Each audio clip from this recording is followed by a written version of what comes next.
Sir அவர்களாம் 108 தான் பெற்றிருக்காங்க. இன்னும் அவங்களுக்கு எம்எல்ஏக்கள் தேவை. 10 பேர் வேணும். ஆமா, அவங்க என்ன பண்ணுவாங்க நினைக்கிறீங்க? அடுத்த கட்டமா யாருக்கு சில திமுக கூட்டணி கூட ஆதரவு கேட்கக்கூடிய வாய்ப்பு இருக்கு. ஆதரவு கேட்டிருக்காங்க. அவங்ககிட்ட கேட்க வரவே மாட்டாங்க, நெருங்கவே மாட்டாங்க.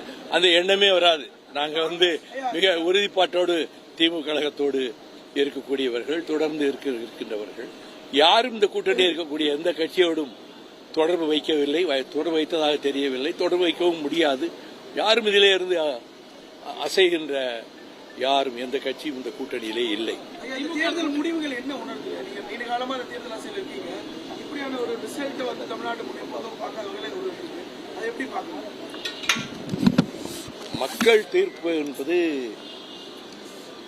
ஏற்று மதிக்கப்பட வேண்டிய ஒரு ஜனநாயகத்தில், அவ்வளவுதான். ஆனால் திராவிட முன்னேற்ற கழகம் அரும்பெரும் சாதனைகளை ஆட்சி காலத்திலே நிகழ்த்தியிருக்கிறது.